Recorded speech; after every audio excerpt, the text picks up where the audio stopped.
Hanwell, Fredericton West Hanwell.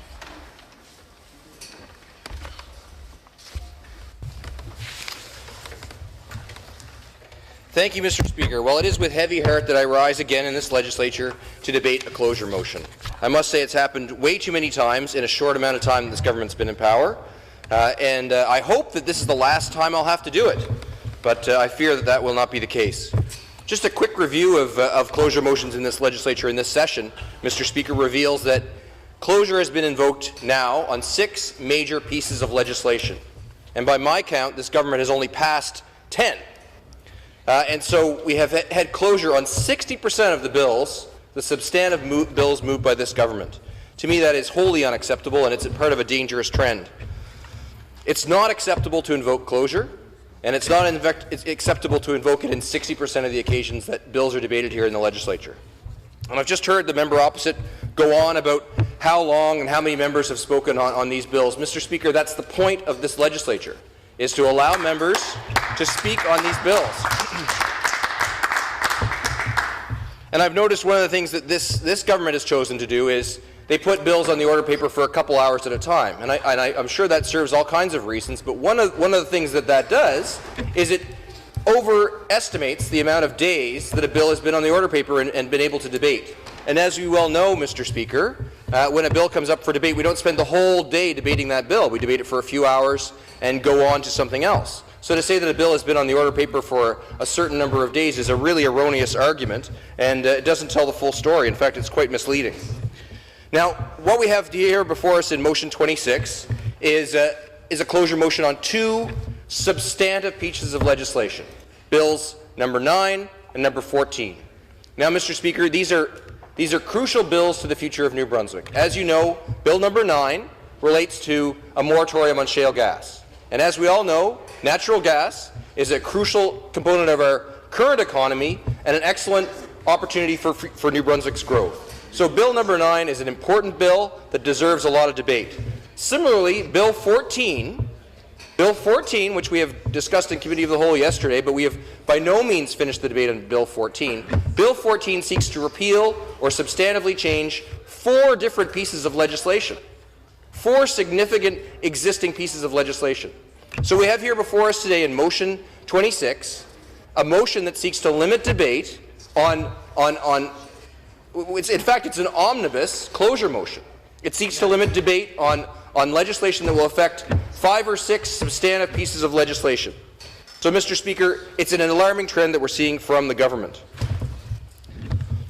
Now, as we've discussed, we have seen a dangerous pattern here in this legislature, and I'm just going to run through a few of the things that are alarming to me. The first of them, as I've spoken on a number of times, are the rule changes, and the member who introduced this motion spoke about the rule changes in his speech, so I want to echo that and draw again my concern to those rule changes. And they're part of a dangerous pattern that we see emerging very early on from this government. Those rule changes, let's never forget, that are now in place, that were forced through by this government, through a closure motion by this government, have limited the ability of MLAs in this legislature to represent their people in committee. They have limited the ability of MLAs to represent their people on substantive bills that come to this legislature for discussion in committee. And that's now part of the rules, because of this government, forever. Now, hopefully in the future we'll have a chance to change that, but right now they have limited the ability of MLAs to represent their constituents in a very significant way. That is not a small issue. So that's the rule changes. That's the first part of this dangerous pattern. Add to that the fact that we've seen very quickly the Premier centralized all of the power for communications and human resources in his own office. So right inside the Premier's office is control over all of the messaging across government and all of the hiring across government. Once again, Mr. Speaker, centralizing power in the executive in the Premier's office. Part of a dangerous pattern. Add to that again the bill that we're considering now, or that we should be considering. In fact, we'd be able to debate these bills if we didn't have to debate this closure motion. But Bill number 9, which seeks to repeal, to remove forever the Taxpayers Protection Act. And I'll discuss that in a few moments, but it's part of this dangerous pattern. To take away rights that taxpayers have accrued over time. It's a retrograde action. And of course, Mr. Speaker, as I've said, another part of this dangerous pattern is Bill 26, yet another closure motion. Another bill that seeks to limit the debate in this House. What this shows me is this dangerous pattern of a premier who wants to centralize all the power in his office under his control in the executive branch and eliminate the power of the legislative branch. I've spoken on that before, and I'm going to have to continue to speak on it again, Mr. Speaker, because I keep seeing more and more examples of it. And I'll tell you, Mr. Speaker, after the Auditor General's report that came out this week, I have lost confidence in this government. I have lost confidence in the 6 ministers that are in Cabinet today that were in Cabinet when the ACCON decision was made. And despite the Premier's protestations today that he's going to make things better, the reality is he has surrounded himself by the same faces that were there during the ACCON decision. He has chosen as the leaders of his government the same people that made that decision. And as the Auditor General's report revealed to us this week, there's no doubt that ministers interfered beyond the measure of their control, of their authority, that they intervened beyond the regulations. And, Mr. Speaker, that's a very dangerous pattern indeed. And I would like to think it's different, but I look across the aisle right now and I see, laughing right now, members who were part of that government, that were sitting at that table, that orchestrated the ACCON deal, and they're still sitting in the corridors of power. And that's a direct result of the Premier's decision to appoint those members to his cabinet, to make sure that they stayed in the power of this government. And, Mr. Speaker, it's an alarming pattern. And what this all adds up to is we are now seeing power centralized in a small group of people that have already shown the people of New Brunswick that they have a pattern of behaviour that will take the people's money and give it to their Liberal friends. That is clear. That is something that has been clarified this week by the Auditor General, and it's an alarming pattern. And I hope the Premier is able to keep it under control. But I know that half of his cabinet are the same people that want to take the people's money and shove it into their Liberal friends' hands. And, Mr. Speaker, that's a very alarming pattern indeed. Now, I was fortunate enough yesterday to spend some time in Committee of the Whole, and it's probably the last time I'll have a chance to do that, Mr. Speaker, because as you know, the rule changes will mean that legislation will no longer come to Committee of the Whole. So yesterday was perhaps my last chance to comment in Committee of the Whole on some substantive bills. And I engaged with the honourable member opposite, the Minister of Finance, and you know, I actually found great solace in a lot of what he said, because he gave us the Economics 101 lecture, which I agree with. You know, the fact that the government doesn't build jobs in this economy, it's actually private industry that does it, and the role of government is often to get out of the way and set the conditions for success. I agree with that. And I was glad to hear that the priority of this government is building jobs in the economy, and that's an excellent priority to have. And I agree that the Minister of Finance needs to take the hard decisions to get our government under control and to get spending under control and make sure that we eliminate the fiscal imbalance. All of that stuff I agree with, and I was really glad to hear it come out of the minister's mouth. But we've yet to see that find itself in action. So it's great to hear him talk about the theory, but we really need to see the action happen. We need to see it put into practice. But there's a logical error in what the minister outlined yesterday, and I tried in my questioning to bring him around to this, but he didn't quite get it. And that is, he can do all of those things. He can grow the economy. He can encourage industry. He can attract investment. He can build jobs. But he doesn't need to repeal the Taxpayers Protection Act to do that. It's a logical error. So every time I asked him why he was repealing the Taxpayers Protection Act, he responded with his recycled answer that was all about Economics 101. And like I say, I agree with all of that stuff. I'm really glad to hear that from a Liberal finance minister, because I do agree with it.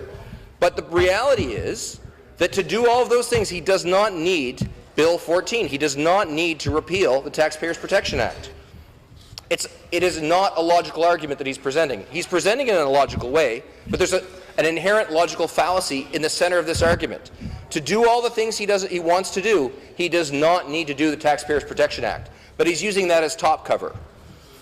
So, Mr. Speaker, again, it's that layer of obfuscation that worries me. The reality is that there is only one reason to repeal the Taxpayers Protection Act. And, Mr. Speaker, that is to give the government the power, the unlimited power to tax whenever they want, with whatever tax they want. And I'll tell you, Mr. Speaker, that deeply concerns me. Because as I've outlined, there's a pattern of behaviour from this government that gives them all the power all the time.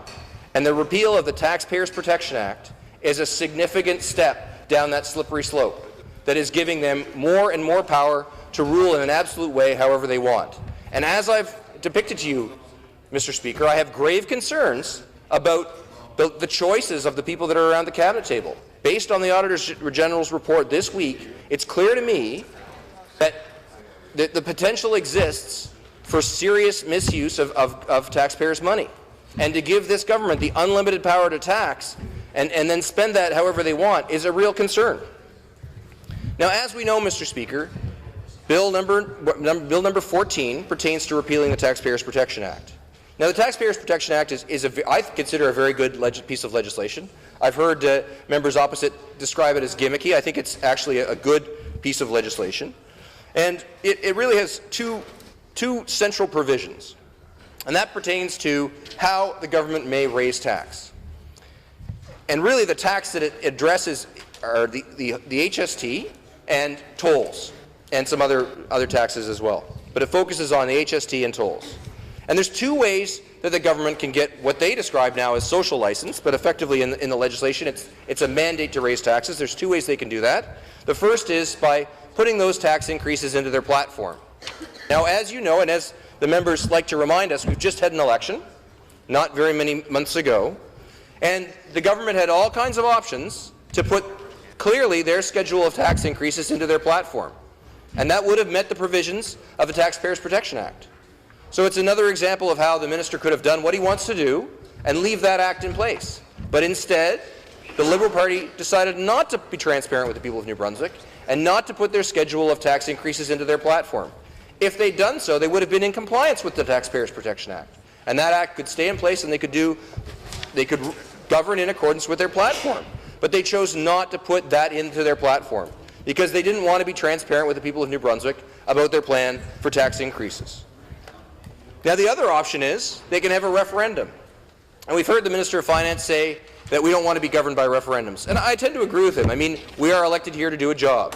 But the reason this act exists and the reason the provision for the referendum exists is it puts in place a glass ceiling. It says that you, as a government, must manage within your own resources, and if you need to tax more, you should go back to the people and get a renewed mandate to do it. That's the important thing here, Mr. Speaker, that there's in place a control on the power of the government. This act seeks, as many acts do, to reasonably limit the power of the government. And we've heard the Minister of Finance talk about how no legislature is bound by the decisions of a previous legislature, and certainly that is true. But what that means is they can do as they're doing here. They can go back and eliminate the laws that they don't like. But when they do that, Mr. Speaker, this is the interaction that happens. It gives us the opportunity to raise our concerns about this law, this change. So not only are they going back and repealing a law, but they're now limiting our ability to discuss the repealment of that act. Mr. Speaker, it's a deadly combination. And as I said, it's a pattern of behavior that's emerging very quickly in this government. Now, Mr. Speaker, another important point about the Taxpayers Protection Act is the link between gas tax and infrastructure. And I asked the minister about this the other day in Committee of the Whole, and my concern is very simple. They're spending more money than ever before on infrastructure. In fact, they're going to spend more money on infrastructure than they're raising in gas tax. So where then is the necessity to eliminate the link between gas tax and infrastructure spending? It's not there. It's, again, a false argument. Now, Mr. Speaker, I'm in a tough spot here because I've only got 15 minutes, and I see the clock's probably running down on me. But I do want to pay a little bit of attention to Bill number 9. As you know, Mr. Speaker, this is another substantive piece of legislation that seeks to limit New Brunswick's ability to exploit its natural gas reserves. And as you well know, as we've discussed many times in this legislature, our natural gas is essential to the future of New Brunswick. It's a resource that we must develop and that is beneficial to our future. In fact, we're already addicted to it. We see that in St. John, the refinery, the wallboard plant, in St. Stephen, the flakeboard plant, mills across this province are already huge consumers of natural gas. And, Mr. Speaker, we know the Sable Island gas supply is drying up, and that is going to force prices up in this province to an unreasonable level unless we take advantage of the natural resource we have here. So, Mr. Speaker, I see the clock is running out, and it speaks to my point. There's not enough time available to debate these significant issues to New Brunswick. And my grave concern here, Mr. Speaker, is there's a pattern of behavior emerging very quickly from this government to close debate on important motions, ram things through this legislature. They've shown in a short amount of time that on 60% of the bills, they're invoking closure. Mr. Speaker, it's unacceptable. We need more time to debate these motions. Thank you very much, Mr. Speaker.